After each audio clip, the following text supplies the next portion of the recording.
I can't do what you do, so I'm not thinking, oh, I could do that. I'm just thinking, this is doing something, this is kind of healing my soul. I'm not viewing it as a musician, I'm viewing it as a listener. Brian May, a name not only synonymous with the timeless melodies of Queen, but also a living embodiment of versatility and relentless passion. You might picture him as the curly-haired guitarist quietly standing beside Freddie Mercury on legendary stages.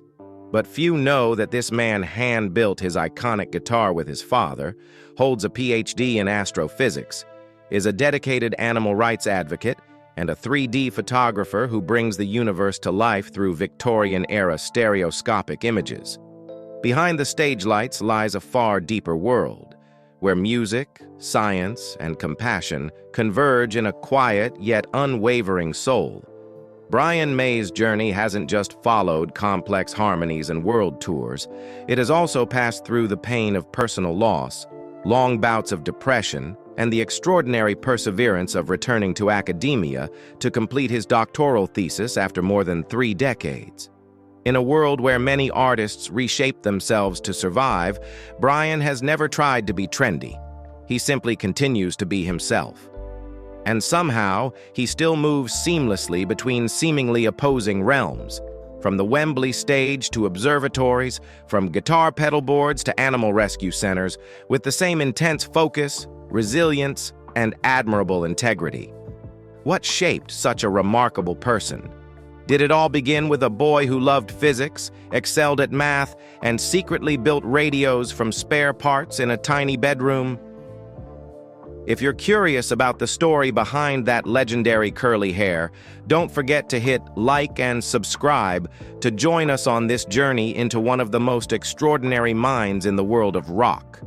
Let's step into the world of Brian May, where stage lights blend with dreams, wounds, and a devotion that can't be measured by fame alone. Early life. Brian Harold May was born on July 19th, 1947, in the quiet suburb of Hampton Hill, southwest London. As the only child in a middle-class working family, Brian grew up in an environment rich in love, but modest in means. His father, Harold May, a former Royal Air Force engineer and a skilled technical draftsman, was principled, meticulous, and deeply resourceful. His mother, Ruth, a devoted homemaker, was gentle and observant, with a keen eye for detail. They weren't ones to express affection with words, but their love for their only son was evident in the smallest gestures, like the way Harold painstakingly repaired an old radio just so Brian could listen to his favorite science programs. It was in this modest home that two seemingly opposite seeds, music and science, began growing side by side in Brian. At the age of 7, his parents gave him an Egmond acoustic guitar, bought with their limited savings. With no lessons or instructors, Brian taught himself by ear, by instinct, and by sheer passion. At the same time, he became fascinated by physics and astronomy, often spending hours absorbed in popular science books without ever growing bored. Though Harold May hoped his son would pursue a stable academic path, he quietly nurtured both of Brian's passions. He could play piano by ear, fix electrical gadgets, and when he saw young Brian dismantling an old watch out of curiosity, he didn't scold him. Instead, he handed him a screwdriver and said, "Put it back together if you can." Brian excelled in school, particularly in math and physics. The shy boy with thick hair quickly became a top student at Hampton Grammar School, where teachers recognized something different in him. Not just intelligence, but creativity. Yet as he entered his teenage years, Brian began to face a silent inner battle. How to pursue two passions that seemed to pull in opposite directions, science and music. He later reflected, "I was torn between two worlds. One side was logic, physics, scholarship, numbers. The other was guitar and emotion. I couldn't choose, and I didn't want to choose." The tension escalated as Brian spent long hours practicing guitar after school, sometimes skipping meals to tinker with his favorite melodies. His father grew concerned. "Brian is pushing himself too hard. He wants to do everything perfectly, and that scares me." But rather than stop him, Harold made a proposal to build an electric guitar together, the one Brian had always dreamed of, because the family couldn't afford a good one from the store. That proposal became a turning point. Night after night, the father and son worked side by side, carving wood, soldering wires, testing pickups, not only creating the now legendary red special guitar, but also forging an unspoken bond between two men so alike, both perfectionists, both introverts, and both quietly in love with music. During this time, Brian also began playing in school bands, performing in small halls, and experiencing for the first time what it felt like to truly come alive on stage. But he never abandoned his studies. After finishing high school, he was accepted into Imperial College London, one of the UK's top science universities, majoring in astrophysics. From the outside, Brian May's youth may have seemed unremarkable, a bright student passionate about science who played music as a hobby. But beneath the surface was a soul already dreaming far beyond classrooms, far beyond the expectations of a model prodigy. And the guitar he built with his father was the first doorway to that journey. Curious what happened next. How did a physics student become the founding force behind one of the greatest bands of all time? Hit like and subscribe to follow us into the next chapter, where destiny, called Queen, began to be written by hand, by strings, and by a quiet kind of rebellion. Early career. The Red Special. The guitar crafted through the meticulous handiwork of his father and the boundless curiosity of a son didn't just produce sound. It sent a signal. A quiet but powerful message that Brian May wasn't the kind of artist to wait for someone else to show him the way. He wanted to create a sound of his own, and he knew he had to do it in a way no one ever had before. When he entered Imperial College London, a prestigious institution for science, Brian didn't abandon music. By day, he studied cosmic equations. By night, he played guitar in student bands, most notably one with a strange name, 1984. It was there that he met Tim Staffel, a kindred spirit, and someone who would accompany him on a major turning point. In 1968, Brian and Tim decided to form a new band called Smile, recruiting a dental student with wild looks and a rebellious streak, Roger Taylor, as their drummer. They performed in small clubs around London, playing self-written songs with a strong progressive rock flavor. Although promising, Smile struggled to break into the mainstream. Yet at every performance, one particular audience member always sat in the front row, listening intently, and afterward offering sharp, honest critiques, often accompanied by a bold suggestion. "You need a lead singer, and if it were me, I'd show you just how far this music can go." His name was Farrokh Bulsara, but everyone called him Freddie. Freddie wasn't just a fan of Smile. He saw a future in them that they hadn't yet imagined. When Tim Staffel left the group in 1970, Freddie stepped in without hesitation, bringing with him a strange energy. Too confident to be ignored, too talented to be dismissed. It was he who proposed the new name for the band, Queen. A name that initially made Brian and Roger feel uneasy, thinking it sounded too flamboyant. But Freddie insisted, it has to be regal, it has to be bold, it has to be different. They agreed, and that was the beginning of an entirely new chapter. In 1971, a quiet, soft-spoken young man with an almost mechanical precision on bass, John Deacon, joined the group. The classic Queen lineup was complete, but the road ahead was far from smooth. Throughout the early 1970s, the band struggled to survive. They recorded demos themselves, played anywhere that had electricity and a microphone. Brian still hadn't completely let go of academia, juggling rehearsals while trying to finish his PhD dissertation. Eventually, under mounting pressure, he had to set aside his doctoral work, a decision that deeply disappointed his father. "He thought I was throwing away the future he had always dreamed of for me," Brian later shared. "I knew I had hurt him, and that haunted me for years." But what pulled Brian toward music wasn't a dream of fame. It was something deeper, an inner drive. It was the feeling of his guitar lines weaving into Freddie's voice, carried by Roger's rhythm and grounded by John's bass. A sensation no equation in physics could replicate. And then, after long months of surviving on instant noodles and splitting rent, Queen finally signed with EMI in 1973. Their debut album Queen was released. Not a major hit, but it cracked open the first door. Their second album, Queen 2, started drawing attention for its unique structure and orchestration. But it was the third album, Sheer Heart Attack, and especially the hit Killer Queen, that truly set them apart. By then, Brian was still playing the same Red Special through an amplifier he had modified himself. His guitar solos were now being described by critics as a fusion of science and emotion. They weren't legends yet, but they were no longer unknown. And Brian May, the once hesitant student torn between physics and the guitar, had stepped through a door he could never close. Not because he abandoned science, but because music had chosen him. Breakthrough and success. In 1975, Queen released their fourth album, A Night at the Opera, a record with an enormous production budget, a structure that defied all norms, and music that transcended the boundaries of traditional rock.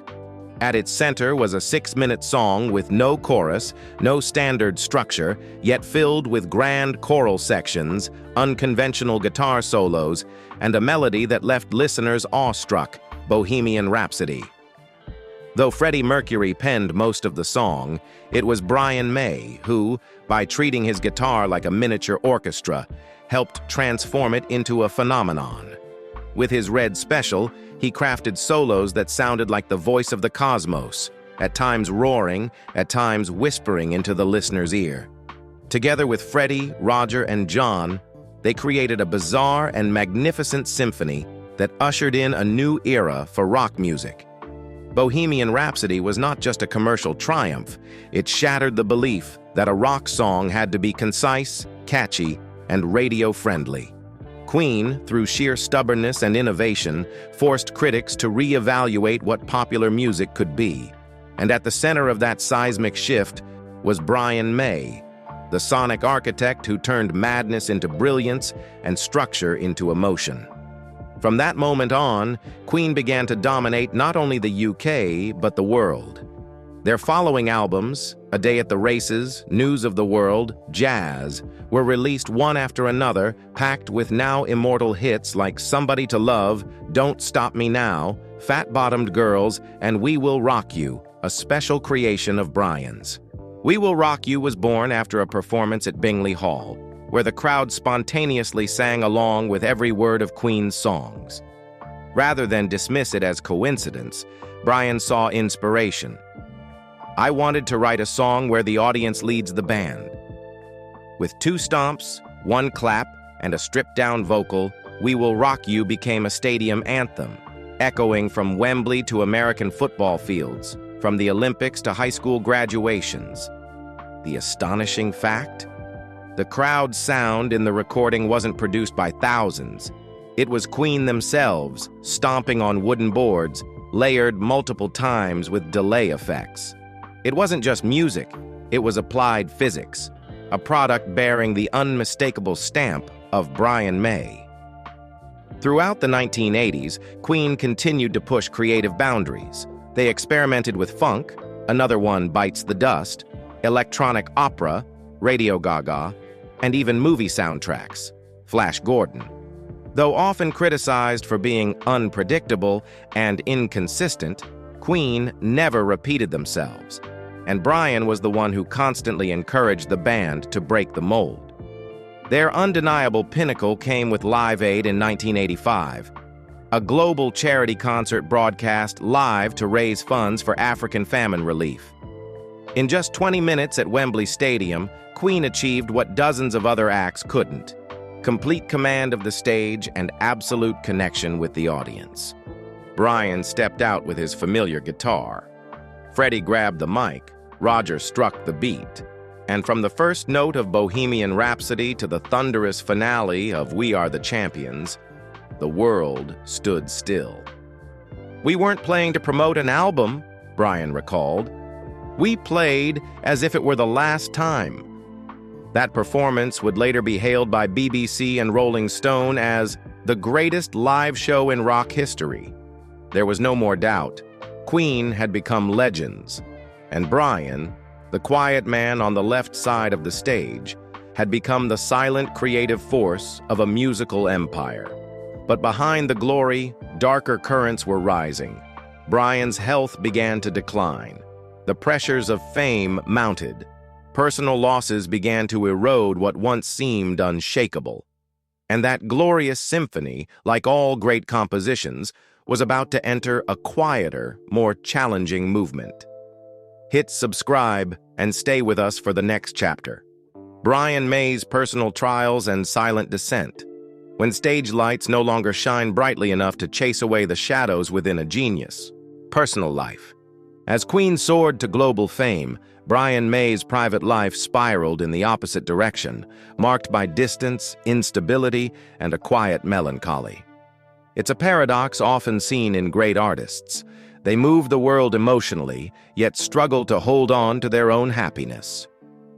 In 1974, Brian married Christine Mullen, his longtime girlfriend from Queen's early days. They had 3 children together, James, Louisa, and Emily. To the public, Brian appeared to be the ideal husband, reserved, free from scandal, and far from the wild partying image of many rockers at the time. But the truth was different. Relentless touring schedules, long nights in the studio, and a growing distance between 2 separate lives, an absent father and a solitary mother. Brian once admitted, "I missed so many important moments with my family, and by the time I came back, things were no longer the same." As Queen entered the 1980s with non-stop international tours and mounting pressure, Brian began experiencing silent bouts of depression, not dramatic, not outwardly visible, but increasingly consuming. A string of personal losses pushed him to the edge. In 1991, his father, the man who helped build the Red Special, who once disagreed but ultimately accepted Brian's path, passed away. Just months later, Freddie Mercury, his bandmate and soulmate, died of AIDS-related complications. For Brian, it wasn't just loss, it was the collapse of an entire world.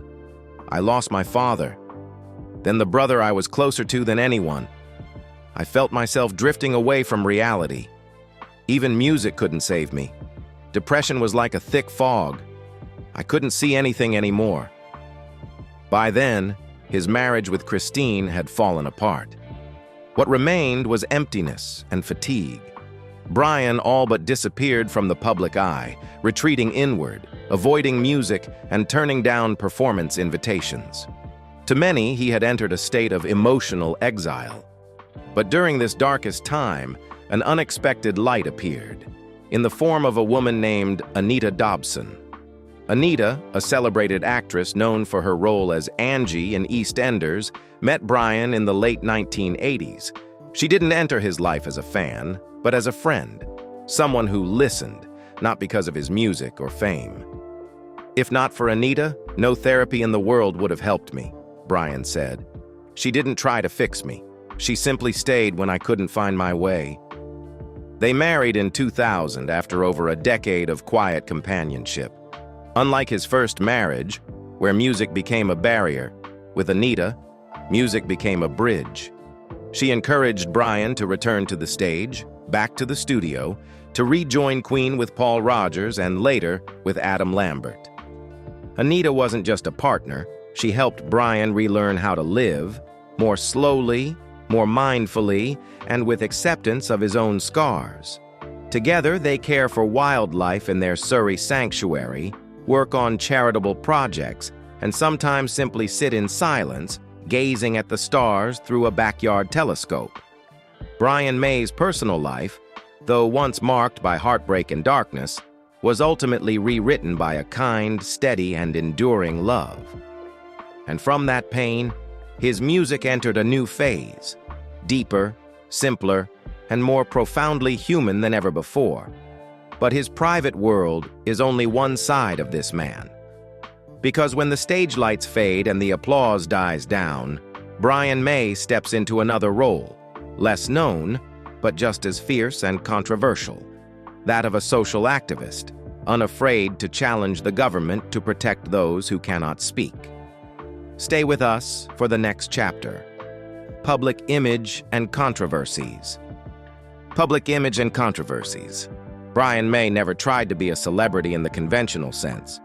He didn't stir up scandals, deliver shocking sound bites, or attempt to manipulate the media. Yet through his honesty and unwavering principles, he often found himself at the center of attention, not because he sought it, but because he chose to speak up when others remained silent.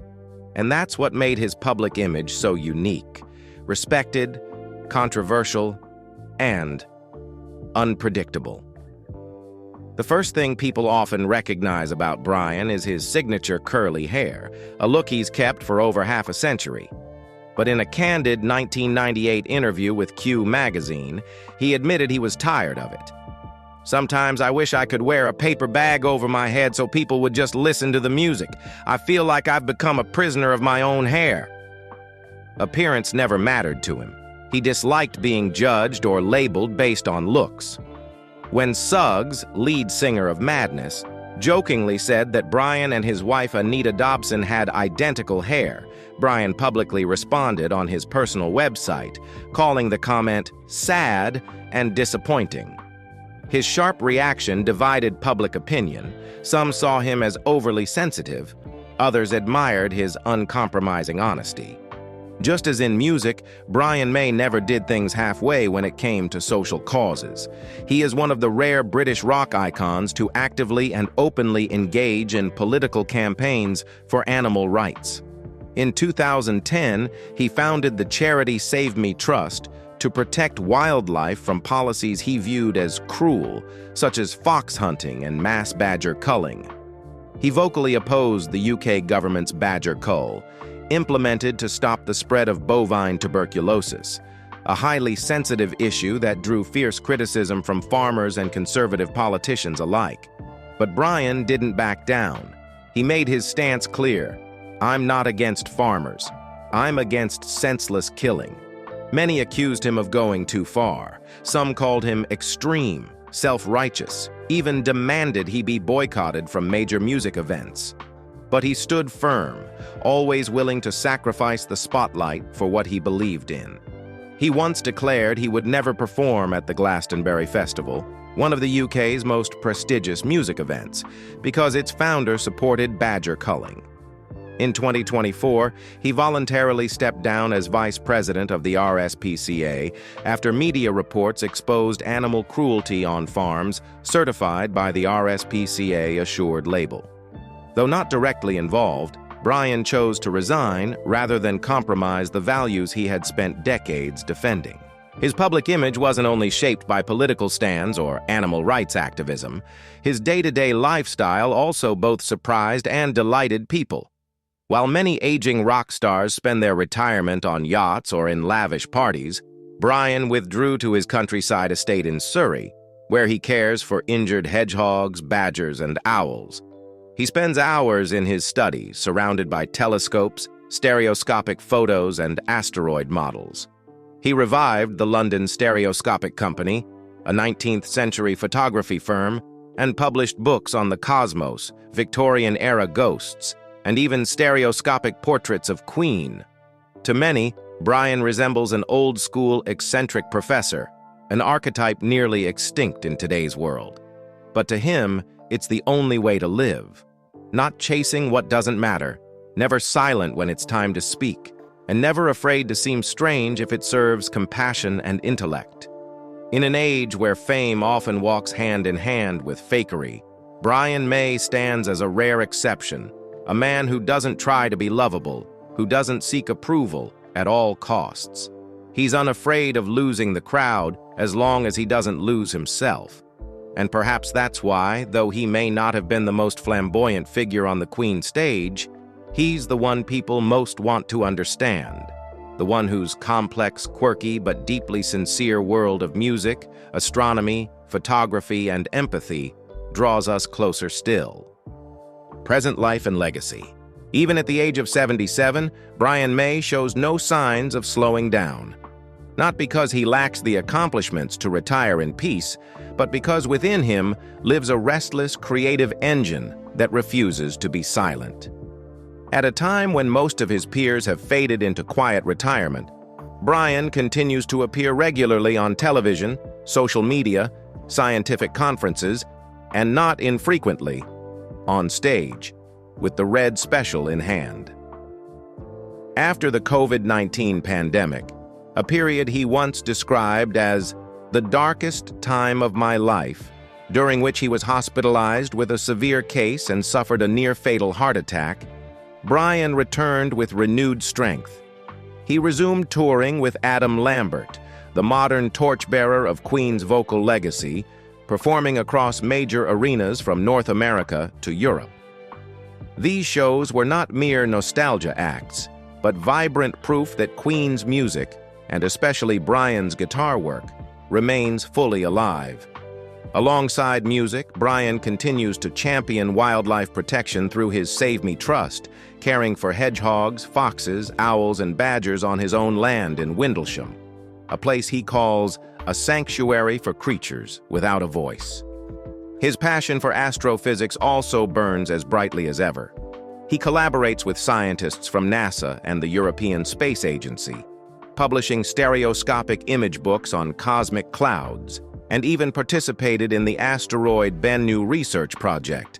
An asteroid, 52,665 Brian May, has been officially named in his honor, a rare tribute that bridges rock music and space science.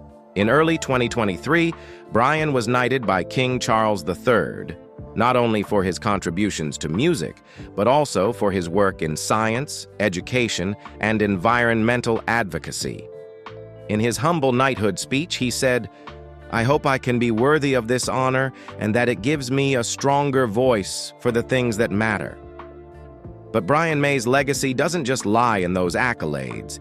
It lives in every riff of Bohemian Rhapsody or We Will Rock You, in the image of the quiet guitarist standing behind Freddie Mercury, silently helping forge a legend. It lives in the Red Special guitars revered by players as sacred relics, in scientific papers that earn the respect of professional astronomers, and in the humanistic spirit he spreads through small acts, whether rescuing an injured hedgehog or standing against harmful government policies. With Brian May, there is no clear boundary between artist, scientist, or activist. He never chose just one role. He lives them all. And it's this consistency of ideals, never compromising, never pretending, that makes his legacy so distinct. Not loud, not flashy, but enduring, like the sound of his guitar, still echoing across generations, reminding us that science can save the world, music can touch the soul, and compassion is never out of style. In a world where fame comes easily and fades just as quickly, Brian May is a quiet yet enduring exception. He didn't enter the arts to become a star, didn't pursue science for titles, and didn't fight for animals to earn applause. Everything he has done, from building the Red Special out of old wood, writing a thesis on cosmic dust, to caring for an orphaned hedgehog, has come from a place of sincerity that commands admiration. Brian has never been loud, yet somehow he makes the world listen. His guitar playing isn't about flashy technique. It touches something deeper, the place in us that still dreams, still feels small beneath the universe, and still trembles at the suffering of other living beings. Nearing 80, he continues to live, to create, as if time has never aged his hands. And perhaps that is why Brian May's greatest legacy isn't the timeless songs or the knighthood. It's a quiet reminder that a person can be an artist, a scientist, and a kind soul all at once, and doesn't have to choose just one. That in a world full of noise, artifice, and superficiality, quiet integrity is the most powerful disruption of all. If Brian May's journey has touched your heart, leave a comment, share your thoughts, and hit subscribe to stay connected with rock discovery. Because here, we don't just tell stories about rock, we tell the stories of those who turned music into life and life into legend. Thank you for watching, and see you in the next video. Goodbye.